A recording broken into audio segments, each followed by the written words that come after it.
Ya, 3 menit Pak. ya, Pak? Terima kasih waktu. Ya, terima kasih waktu. Ya. Salam damai sejahtera buat teman-teman, terkhusus buat Romo ya. Kiranya hikmat makrifat Tuhan terus ditambahkan kepada Romo. Saya cerita Hmm. dulu ini latar belakang saya dari teologi Kristen Protestan ya, Pak. Oh ya, Om Jeremy dari Eh, mana? Dari Protestan? Protestan. Sekarang masih Protestan.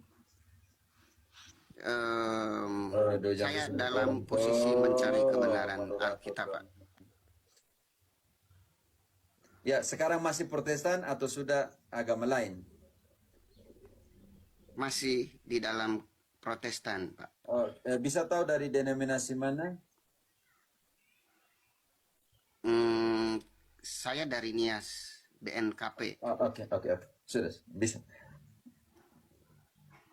Oke Pak, ini kan pertanyaan saya sebenarnya karena waktu singkat, sebenarnya ada 4 tapi cukup satu saja ya. Tadi dari bawah saya telat ya, tidak sepenuhnya mendengarkan penjelasan Romo tentang Tritunggal ya, Tritunggal. Tapi Saya pertama tidak saya jelaskan bilang Tritunggal bahwa hari ini. iya Pak, tapi saya mau bilang bahwa kemarin malam lihat debat dengan Pendeta Antok itu eh, saya apa ya kecewa sama Pendeta Antok ya seolah-olah ini mengadu domba pengikut-pengikut Kristus. Saya kecewa sekali. Inilah yang ini saya rasakan ya. Oke Romo, Ya. karena Romo tidak menyinggung Tritunggal sebenarnya saya ini ya saya pingin belajar bukan debat Ya, ya Romo ya, ya, bukan bukan saya debat. tidak menyinggung, tapi malam ini saya tidak sentuh, saya belum sentuh, itu yang saya maksudkan. Oke. Oke Silakan, mungkin kalau mau saya saya sentuh Tritunggal, oke ya boleh boleh ya Pak ya. saran pertama Eh, bisa kunjung ini YouTube saya Epifani, di situ Tritunggal Maha Kudus dalam kitab suci. Itu akan ditemukan dari Baik Pak, perjanjian baik lama Romo. sampai dengan perjanjian baru. Oke, silakan. Eh, Pemahaman saya itu Tritunggal ini itu ajaran atau tradisi Romo karena kan kalau kita melihat di Kejadian pasal 1 ayat 1 sampai 3 ya, di sana tertera Tuhan itu adalah roh yang memiliki firman, yang berfirman. Betul ya Romo ya? Di bab 1 atau bab berapa? 1 sampai 3 kan Romo ya, kan ada roh Tuhan melayang-layang dan berfirman. Begitu ya Romo ya? Jeremy, hati-hati dengan pernyataan Tritunggal Maha Kudus, kata itu tidak ada dalam kitab suci. Tetapi kita bisa melihat jejak dari 3 pribadi itu dalam kitab suci. Jadi maaf ya, saudaraku, jangan membuat sinonim antara kata Tritunggal itu ada di dalam kitab suci. Kata Tritunggal itu adalah hasil konsili. Kata Tritunggal Maha Kudus.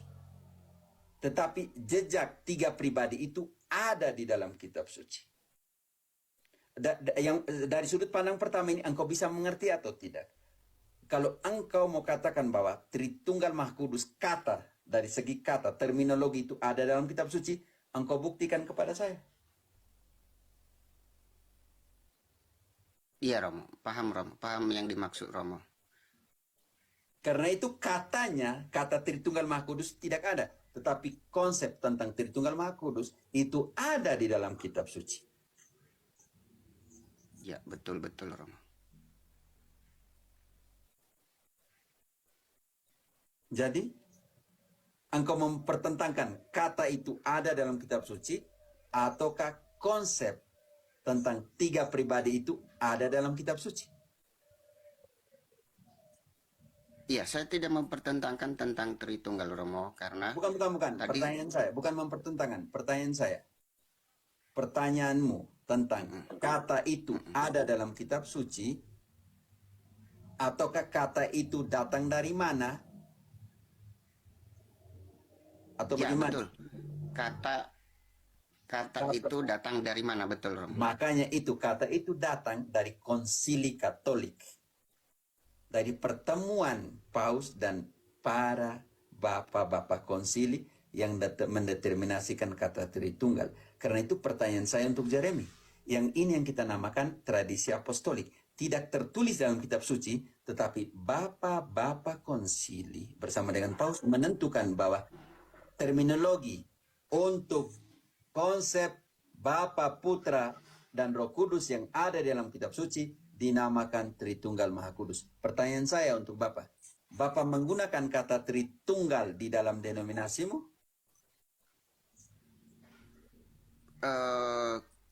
Saat ini Protestan sebagian, Pak, ya, sebagian yang masih Bapakku yang memegang terkasih, saya tradisi. tidak tanya Protestan, saya tanya engkau. Iya, Bapak justru saya bertanya Jeremy. Romo ya. Sekarang pertanyaan jujur. Iya. Bapak Iya, Romo. Jeremy, apakah engkau menggunakan kata Tritunggal Maha Kudus dalam denominasimu? Ya, saya percaya itu, Pak. Bukan soal engkau percaya. Pertanyaan diulangi yang terakhir kali, Bapak Jeremy.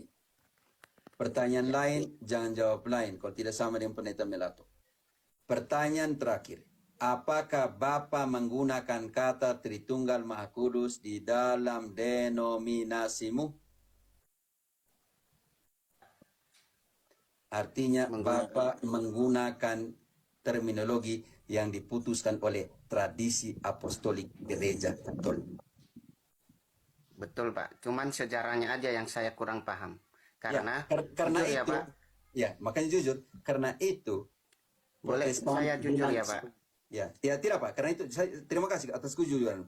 Karena itu Protestan tidak bisa hidup tanpa gereja Katolik. Betul. Betul, Pak. Betul. Karena Makanya kita itu di sekolah silakan, Pak teologi, Jeremy. kita dicekokin salah paham ya. Makanya saya keluar ya. Saat ini saya sedang mencari kebenaran. Jadi waktu kita belajar, kita dicekoki tentang surat pengampunan, sehingga logika para teologi itu sudah dimatikan terlebih dahulu untuk salah paham tentang mula-mula kekristenan itu yang dibawa oleh Katolik. Saya paham bahwa dasar Protestan berasal dari Katolik dan pecah.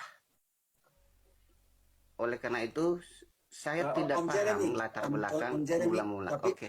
Om Jeremy, Siap. semoga jangan seperti Pendeta Mel Atok. Saya tanya, perpecahan denominasi kenapa? Dia bilang karena dosa. Dan dosa itu apa? Setan. Berarti denominasi adalah karya setan. Sangat berbahaya logikanya di situ. Karena premis mayor, premis minor menyimpulkan seperti itu. Om Jeremy setuju Iya, bahwa seorang pendeta mengatakan bahwa banyaknya denominasi karena dosa? Kelahiran kalian karena dosa? Tidak. Berarti lihat saja.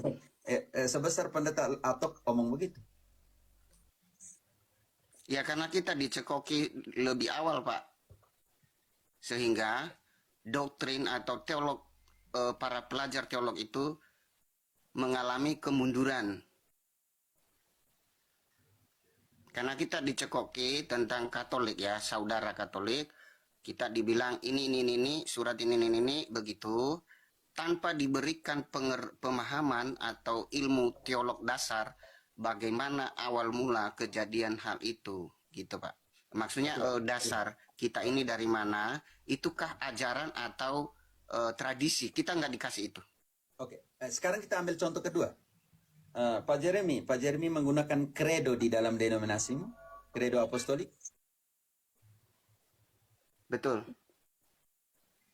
Tunjukkan di dalam kitab suci, karena Protestan adalah sola Escritura, tunjukkan kredo ada di dalam kitab suci.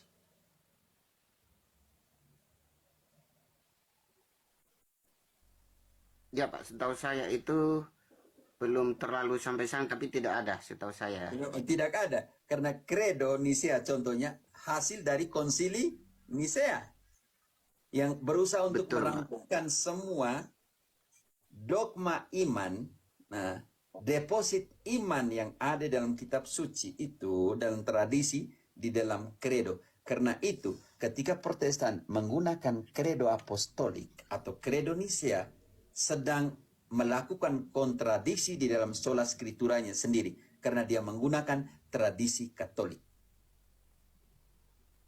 Betul Mau banget. contoh yang lain, kanon Perjanjian Baru, di mana di kitab suci mengatakan bahwa dia kitab suci dan mengkanonkan dirinya sendiri.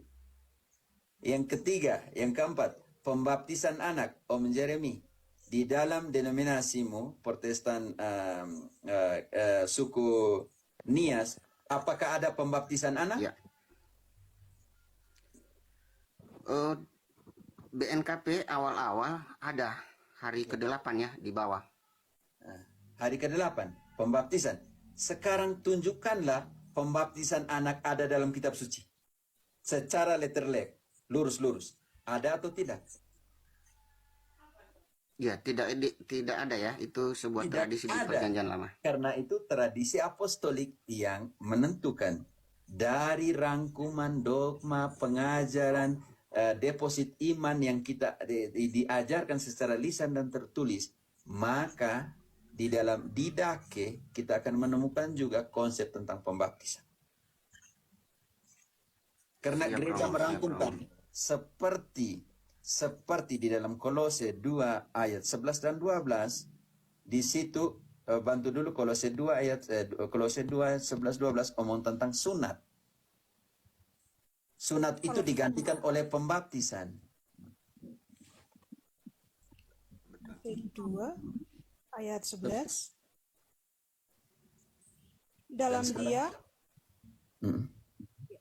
Dalam dia kamu telah dibaptis, bukan dengan baptis yang dilakukan oleh manusia, tetapi dengan baptis Kristus, yang terdiri dari penanggalan akan tubuh yang berdosa. Turun ke ayat 10. Karena ayat 10, dan kamu telah dipenuhi di dalam Dia. Dialah kepala semua pemerintah dan penguasa.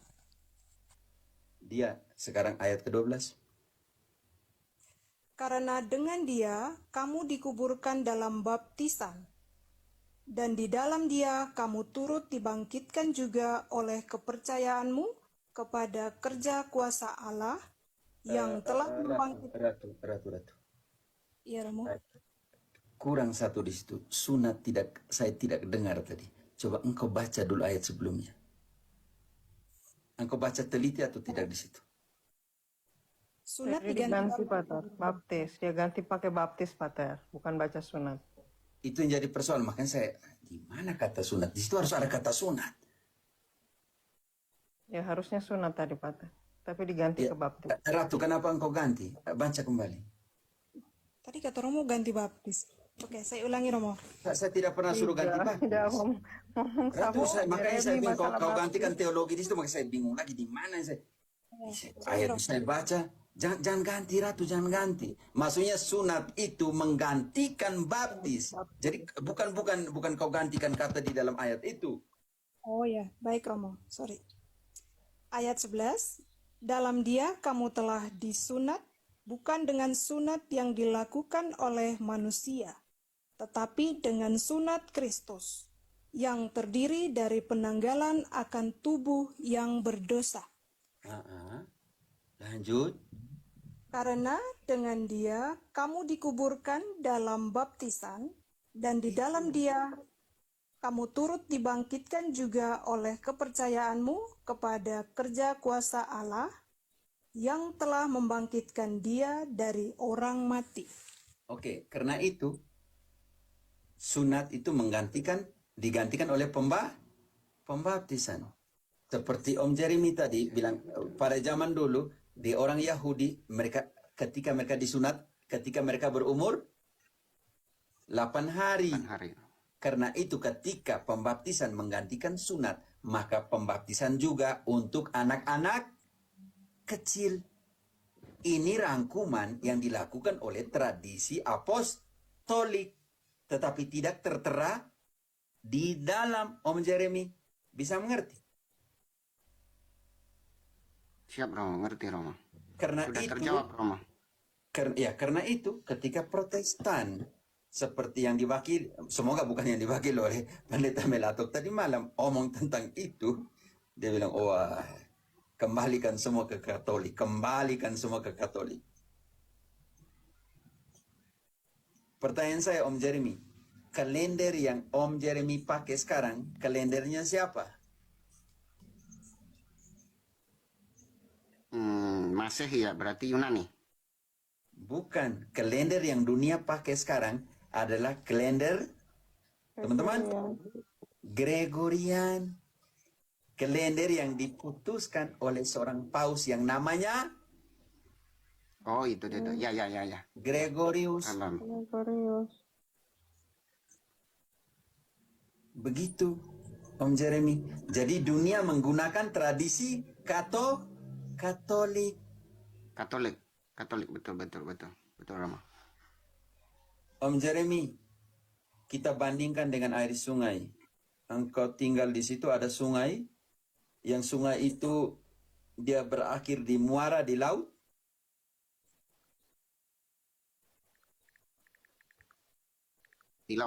Di laut. Dia datang dari mana? Hulu atau hilir? Dari hulu. Dari hulu, dari atas. Dari atas. Pertanyaan saya, apakah Om Jeremy mau minum air sungai yang ada di muara? Tentu tidak. Untuk minum kembali air yang bersih, Om Jeremy harus kemana? Dari atas, hulu. Demikian Kembali ke sumbernya. Demikian pun doktrin-doktrin di dalam Protestantisme. Itu lahir di hilir. Jika engkau ingin minum kembali air yang bersih, jangan lupa kembali ke akarnya, ke sumbernya. Merinding saya, Romo. Jujur merinding, Romo. Sampai Terima kasih, kapan, Romo, ya. Jeremy, sampai kapan engkau ingin selalu minum air kotor itu? Dalam doktrin-doktrin yang diombang-ambingkan oleh berbagai angin pengajaran. Bantu dulu. Karena itu di dalam gerejanya Allah memutuskan siapa yang harus mengajar, siapa yang harus jadi apostol, siapa yang harus jadi gembala. Bukan main angkat pasang sendiri. Efesus 4 mulai dari ayat 11. Ya, terima kasih, Romo. Udah Kita jelas, baca cukup ayat paham, sudah sangat jelas. Om Jeremy, kita supaya begini, di dalam gereja harus ada 5 pelayanan ini supaya kita jangan diombang-ambingkan oleh angin-angin pengajaran. Lebih cepat, teman-teman, saya sudah ngantuk nih. Dan ialah yang memberikan baik rasul-rasul maupun nabi-nabi, baik pemberitaan-pemberitaan Injil maupun gembala-gembala dan pengajar-pengajar. Untuk apa? Untuk melengkapi orang-orang kudus bagi pekerjaan pelayanan bagi pembangunan tubuh Kristus. Untuk apa lagi? Sampai kita semua telah mencapai kesatuan iman dan berpengetahuan yang benar tentang anak Allah, kedewasaan penuh dan tingkat pertumbuhan yang sesuai dengan kepenuhan Kristus, sehingga kita bukan lagi anak-anak yang diombang-ambingkan oleh rupa-rupa angin pengajaran, oleh permainan palsu, manusia dalam kelicikan mereka yang menyesatkan. Tetapi dengan Indri, engkau membuat koma di situ tidak? Engkau baca kembali. yang menyesatkan. Sebelumnya, manusia ini tidak satu kesatuan di situ. Engkau pisahkan di situ. Oleh permainan palsu manusia dalam kelicikan mereka yang menyesatkan. Tetapi dengan teguh berpegang kepada kebenaran di dalam kasih kita bertumbuh di dalam segala hal ke arah Dia, Kristus yang adalah kepala. Jeremy, dengan berpegang teguh pada kebenaran yang diajarkan. 2 Timotius 3 ayat 14. Ingat, siapa yang ajarkan kepadamu kebenaran itu. Tetapi hendaklah engkau tetap berpegang pada kebenaran yang telah engkau terima dan engkau yakini, dengan selalu mengingat orang yang telah mengajarkannya kepadamu. Om Jeremy, cari guru-guru. Bukan hanya baik, tetapi juga mengajar yang benar. Karena apa? 1 Timotius 4 ayat 16. awasilah dirimu dan apa yang kau ajarkan. Karena itu menyelamatkan orang, Jeremy. Awasilah dirimu sendiri dan awasilah ajaranmu. Bertekunlah dalam semuanya itu, karena dengan berbuat demikian engkau akan menyelamatkan dirimu dan semua orang yang mendengar engkau. Jeremy, mau cari guru yang mana? Yang menyelamatkan atau tidak menyelamatkan? Oke, carilah kebenaran, kebenaran akan memerdekakanmu. Oke, Jeremy? Iya, Romo. Oke, Romo. Jadi selama ini jujur ya, Romo ya, karena saya enek ya antara kita ini Kristen Protestan sama Katolik saling menyalahkan, terutama Protestan itu selalu menyalahkan kekatolian ya. Tapi saya memilih tengah-tengah karena saya mencari kebenaran. Saya hanya menghibur diri dengan yang tertulis di Alkitab, baik Paulus maupun Apolos. Paulus menanam, Apolos yang menyiram. Itu saja yang menghibur selama ini. Tapi saya tetap mencari kebenaran itu. Kenapa kita dari awal seperti ini gitu ya. Akhirnya saya mendapat jawaban dari Romo bahwa itu adalah tradisi. Dan Protestan sedang menghidupi tradisi Katolik. Iya, Romo, sebenarnya kita dari saya paham sekali itu, Romo. Jadi sampai saat ini saya tidak pernah ada rasa membenci ajaran Katolik karena saya merasa berasal dari Katolik. Oke, anjuran saya. Saya belajar ya. Anjuran saya. Anjuran saya. Jangan cari guru-guru untuk menyenangkan telingamu. Sedang itu yang akan membuat engkau bukan mencari kebenaran. 2 Timotius 4 ayat 3. Zaman akhir ini orang mencari guru untuk menyenangkan telinga. Jangan cari guru untuk mencari kebenaran, bukan untuk menyenangkan telinga. Karena akan datang waktunya, Betul. orang tidak dapat lagi menerima ajaran sehat, tetapi mereka akan mengumpulkan guru-guru menurut kehendaknya untuk memuaskan keinginan telinganya. Oke, Om Jeremy, selamat datang selalu ya di pengajaran, di apa-apa pun yang selalu selamat datang. Oke, selamat datang Terima selalu. kasih, Romo. Saya masih 3 pertanyaan, tapi saya mampir lagi kalau Romo Ya, layak. sesudah jam Pertanyaan pertama saya ya, nanti kita sudah bahas terjawab. nanti 2, 3, Saya 4, lega. 5 sampai 10 di hari lain karena saya sudah jam 11:15 tadi malam saya tidur terlambat sekali karena dari perdebatan itu dan evaluasi. Tidur jam 1 pagi. Saya tidak pernah. Iya. Baik, Romo, Oke. istirahat, Romo. Ya, Baik, ya. terima kasih, Saya Romo. istirahat ya, minta maaf ya teman-teman.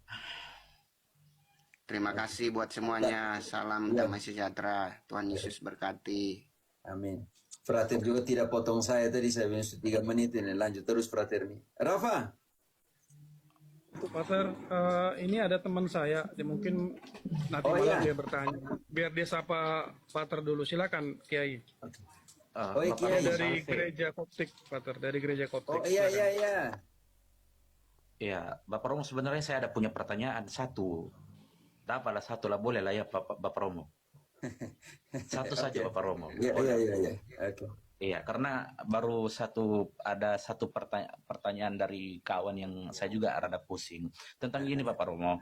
Matius 27 ayat 52 sampai 53, dan kuburan-kuburan terbuka dan banyak orang kudus yang telah meninggal bangkit. Dan sesudah kebangkitan Yesus, mereka pun keluar dari kubur lalu masuk ke kota kudus dan menampakkan diri kepada banyak orang. Itu Romo, Bapak Romo, selain Lazarus, siapa-siapa saja yang bangkit di masa itu yang dimaksud ayat ini, karena setahu saya cuma Matius yang berbicara masalah ini. Oke. Tidak ada kebangkitan. Sudah selesai. Belum, sedikit lagi Bapak Romo. Siapa-siapa saja yang bangkit dan siapa-siapa saja yang menyaksikan, dan kenapa tidak ada sumber eksternal yang mencatat tentang kejadian ini. Itu saja Bapak Romo, terima kasih. Oke, penting sekali Bapak. Konsep kekristenan penting sekali Bapak. tidak ada kebangkitan sebelum kebangkitan Kristus. Kristus.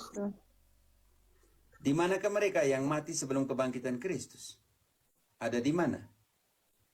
Yang kitab suci menamakan itu sebagai, di dalam terjemahkan ke bahasa Indonesia sebagai pangkuan Abraham.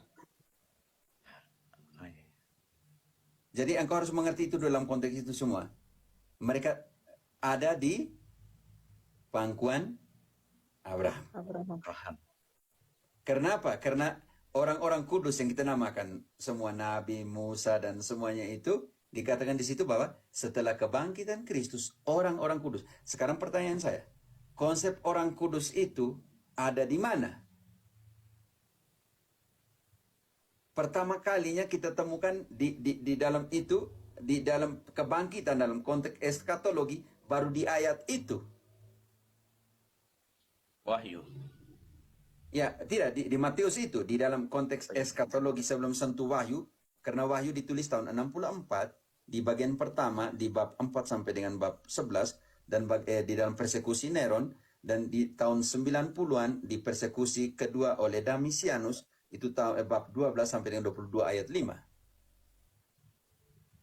Baru kita temukan konsep tentang intercesi dalam pengertian apa yang dilakukan oleh orang kudus walaupun sudah ada di Makabe. 2 Makabe omong tentang intercesi Yeremia. Karena kehilangan deuterokanonik oleh Protestantisme, maka intercesi orang kudus di dalam Makabe dihilangkan. Ternyata sudah ada di sana. Atau di kitab Ayub mengatakan, kepada orang kudus mana engkau akan pergi? Dalam pengertian ini. Karena itu pertanyaanmu penting sekali. Di dalam Matius 27 ayat 52-53, kita harus kembali kepada konsep tentang eskatologi sebelum keberadaan sebelum Yesus bangkit, yang dinamakan di dalam atau di tempat yang dinamakan pangkuan Abraham. Karena tidak ada kebangkitan Yesus, kebangkitan orang lain sebelum kebangkitan Yesus. Kenapa? Kota Kudus yang mana di situ Bapak Romo? Yang dimaksud di ayat itu? Itu kota Kudus apakah dia makna simbolik atau apa? Penting sekali. Karena itu Ibrani 12 ayat 22 menamakan 3 nama untuk kota Kudus itu. Tetapi kamu sudah datang ke Bukit Sion, ke kota Allah yang hidup, Yerusalem surgawi, dan sampai situ ada 3 nama di situ. Kiai. Kota Kudus, Bukit Sion, dan Yerusalem surgawi. Sekarang siapa yang tinggal di sana? Ini penting sekali. Lihat tadi orang-orang kudus kan? Ingat. Orang-orang kudus, ingat. Yang kita namakan gereja perdana. Di dalam situ jemaat perdana dalam pengertian itu. Jangan pakai kata gereja, pakai jemaat saja di situ. Oke, siapa yang tinggal di sana? Orang-orang kudus. Belum sampai ke orang kudus, belum. Kita lihat tuh daftarnya. Jemaat mula-mula. Belum. Kepada ribuan malaikat? Kepada beribu-ribu malaikat. Beribu-ribu malaikat. Yang kedua? Suatu kumpulan yang meriah. Ketiga? Dan kepada jemaat anak-anak sulung. Siapakah mereka? Siapakah mereka? Siapakah mereka? Yang tadi di Matius 27 menjelaskan itu. Oh, ini orang Israel. Israel. Oke. Jemaat orang anak-anak sulung. Siapakah anak sulung yang menerima revelasi?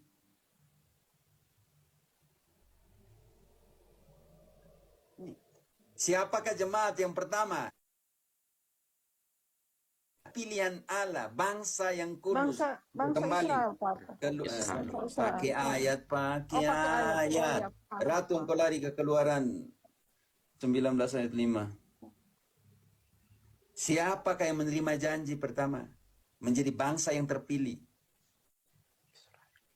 Ratu. Keluaran 19 ayat 5. Jadi sekarang, jika kamu sungguh-sungguh mendengarkan firman-Ku dan berpegang pada perjanjian-Ku, maka kamu akan menjadi harta kesayangan-Ku sendiri dari antara segala bangsa, sebab Akulah yang empunya seluruh bumi. Kamu akan menjadi bagiku kerajaan imam dan bangsa yang kudus. Janji. Inilah Janji kepada orang Israel. Makanya di situ dikatakan jemaat anak-anak. Allah. Tidak, Ratu, engkau tidak di situ, sudah ini IDC, engkau yang ada di situ tidak baca bagaimana? Jemaat anak-anak sulung. Siapa lagi yang ada di sana? Yang namanya terdaftar di sorga dan kepada Allah yang menghakimi semua orang dan kepada roh-roh orang-orang benar yang telah menjadi sempurna. Kiai, yang ini kita namakan orang-orangku. Orang-orang kudus. Roh-roh orang-orang benar yang telah sempurna. Siapa lagi yang ada di sana? Ini kita kembali kata ini, tapi siapa yang ada di sana lagi? Dan kepada Yesus pengantara perjanjian baru dan kepada darah pemercik yang berbicara lebih kuat daripada darah Habel. Kenapa roh-roh orang benar yang telah disempurnakan? Kenapa? Karena tidak bisa masuk surga bernoda. Ratu Wahyu 21 ayat 25. 27. Ratu lebih cepat. Ayat 27. Tetapi tidak akan masuk ke dalamnya sesuatu yang najis, atau orang yang melakukan kekejian atau dusta, tetapi hanya mereka yang namanya tertulis di dalam kitab kehidupan anak domba itu. Ada persoalan di sini, Kiai. Anggap pertanyaan saya. Prem, Aman. Rafael, pertanyaan Rafael dan Kiai. Apakah setiap kita mati setelah pengakuan dosa langsung mati? Enggak juga. Tanpa dosa, Kiai? Enggak juga. Enggak juga. Artinya kalau tidak bisa masuk surga bernoda, ada suatu situasi yang Protestan tidak ada. Yaitu apa? Harus Murnikan. sangat jelas. Nanti kita lihat ketika terminologi media di sini seakan masuk di situ. Yang di dalam Protestan tidak ada, tapi Koptik ada toh? Atau Koptik juga tidak ada? Ada. Ada penasaran biblis. Di dalam 1 Korintus 3 ayat ke-13 konsentrasi di 15. Orang Yahudi punya Gehenna. Katolik punya purgatorium, Katolik juga. Koptik. Tetapi Protestan hancur di ayat ini. Silakan. Betul. Sekali kelak pekerjaan masing-masing orang akan nampak, karena hari Tuhan akan menyatakannya. Sebab ia akan nampak dengan api dan bagaimana pekerjaan. Tahan dulu. Ratu, engkau siap Maliaki 3 ayat 2. Ia akan nampak dengan api. Apa yang dilakukan dengan api ini?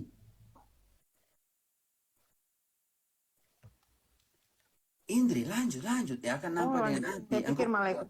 Maliaki urusannya Ratu. Engkau tidak usah urus itu.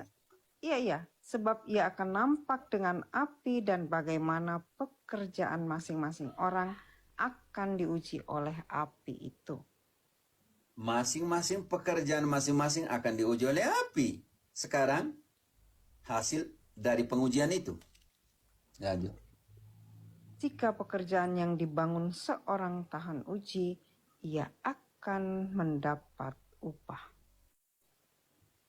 Kenapa tahan uji? Tahan dulu. Kenapa tahan uji? Kembali ke ayat 12. Karena Paulus mengkomparasikan, membandingkan pekerjaan orang dengan 2 komparasi. Yang pertama, Entahkah orang membangun di atas dasar ini dengan emas, perak, batu permata, tahan dulu. Komparasi pertama. Emas, perak, dan batu permata. Kiai, kalau engkau taruh di api, mereka akan hancur atau tidak? Hancur kalau lama. Tidak. Emas, perak, dan permata tidak akan hancur, tidak akan Tidak hangus. hancur. tetap emas.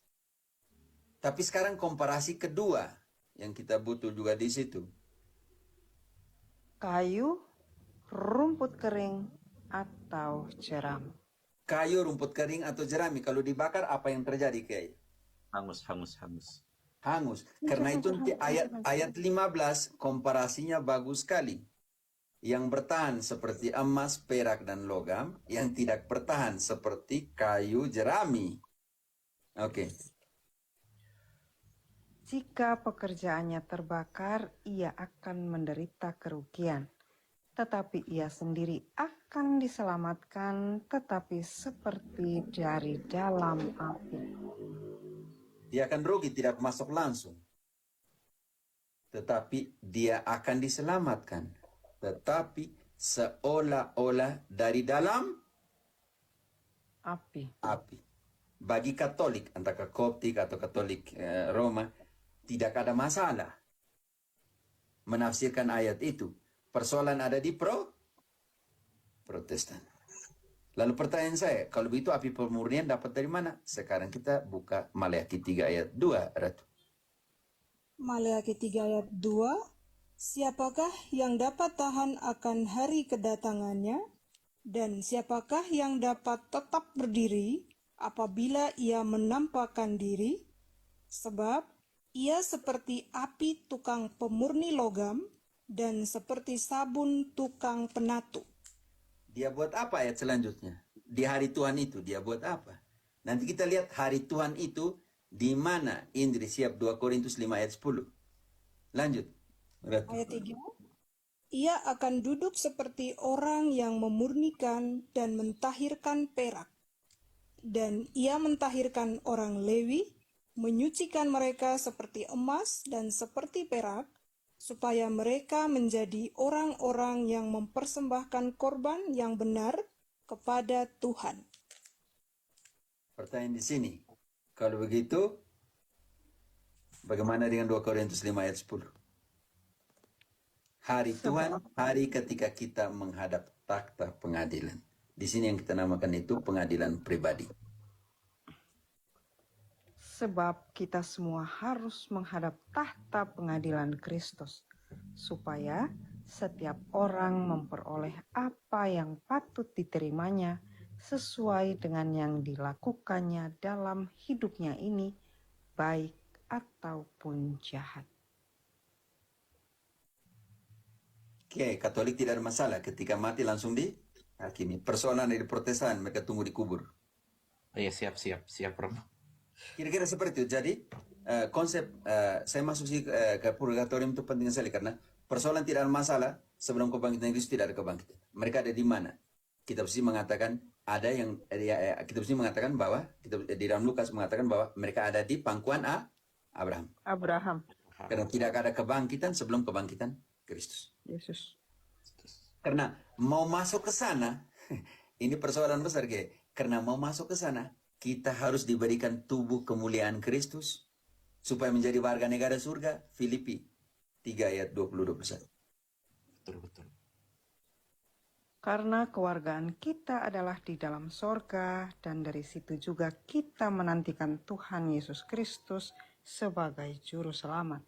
Yang Akan mengubah tubuh kita yang hina ini sehingga serupa dengan tubuhnya yang mulia, menurut kuasanya yang dapat menaklukkan segala sesuatu kepada dirinya. Ratu Yohanes 14 ayat 1 dan 2. Bagaimana engkau pergi ke sana, Kiai? Yesus belum pergi siapkan tempat di sana. Iya. Yohanes 14 ayat 1.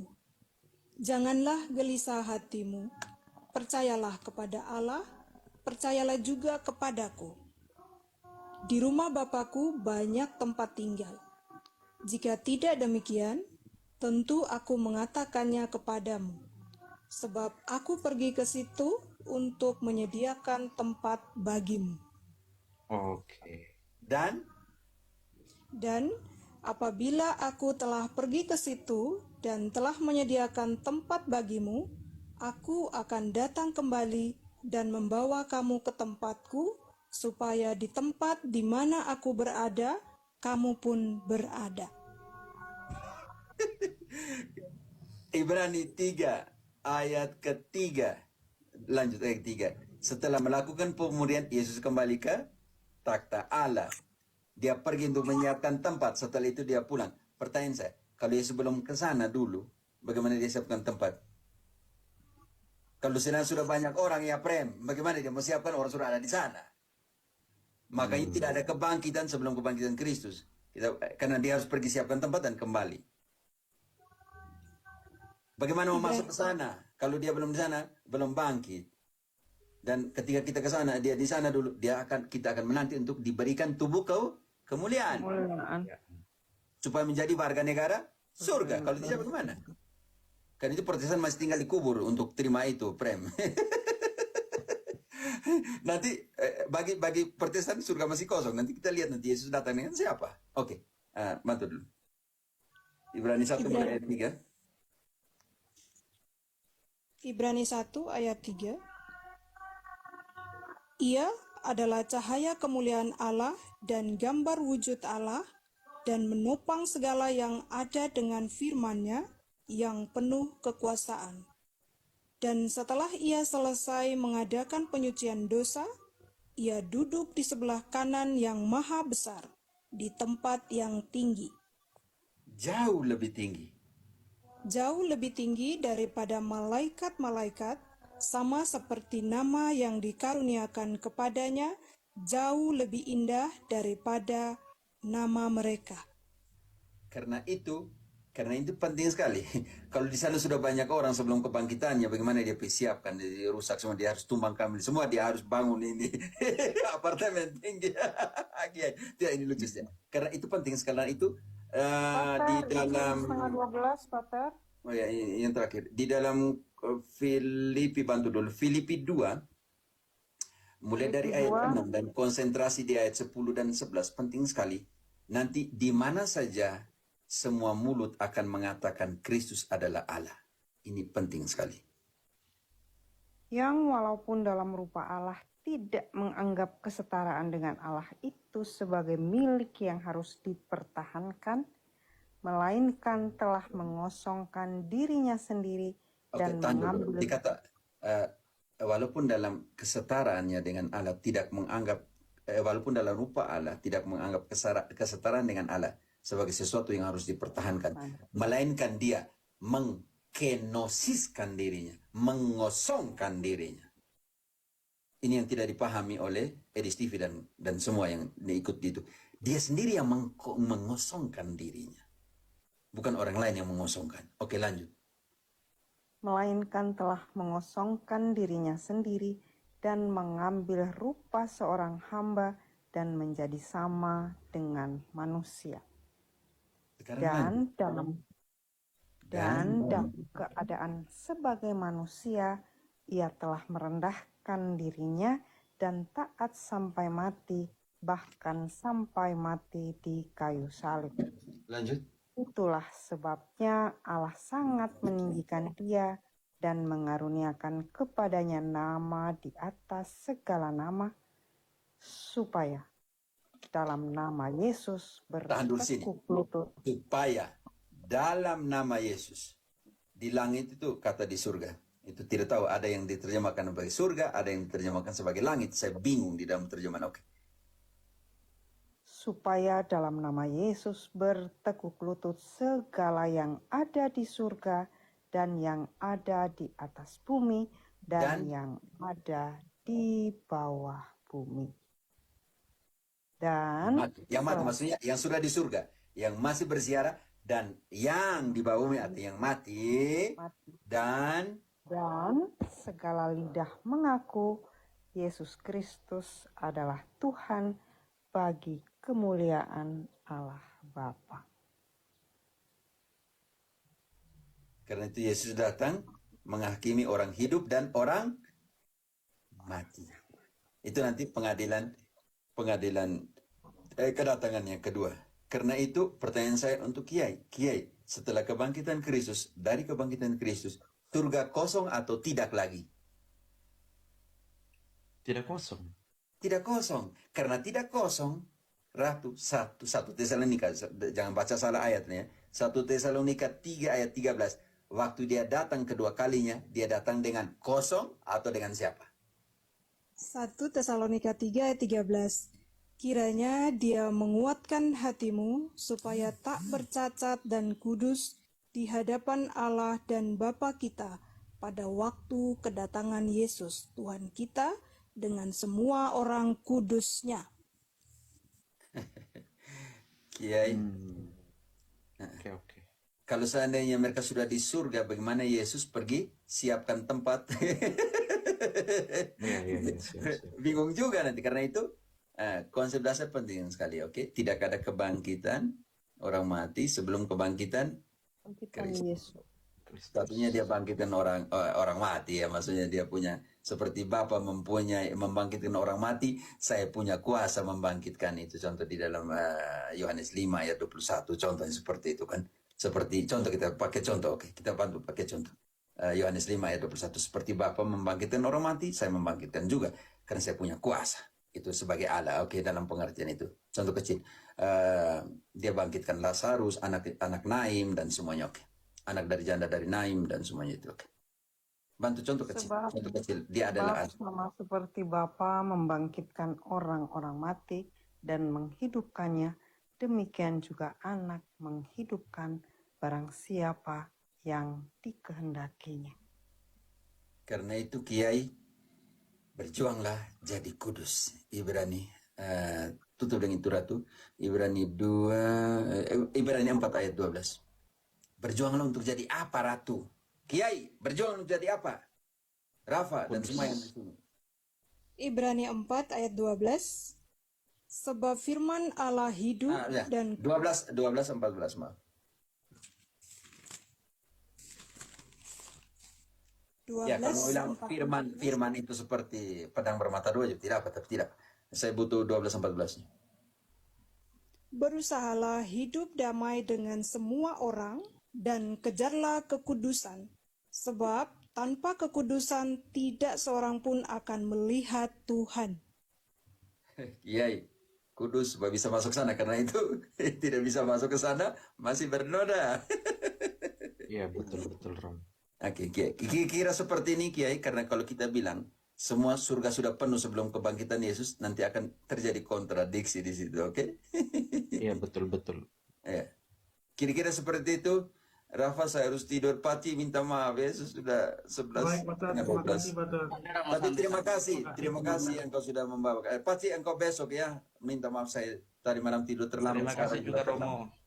Yo, selamat datang selalu ya. Selamat datang selalu. Rafa, terima kasih sudah Terima kasih, menemani saudara kita di sini. Oke. Romo Santoso, terima kasih. Yo, saya baru minum obat kepala sakit nih makanya, oke. Yo. Terima kasih, Romo. Romo Santoso, terima kasih. Rafa, Ya, sama-sama. terima kasih. Terima kasih. Yo. Batar. Terima Ya, kasih, Paci Romo jangan Santoso. marah ya, Paci ya. Ratu Indri semuanya. Aman. Kasih Iya, Romo. Pater, terima kasih. Mari kita Betul. tidur lagi. Ya. Kalian tidur, saya ini yang harus tidur ya. Kalian terserah kalian mau akhir pekan atau apa. Oke, sampai jumpa, saya kasih mati ya.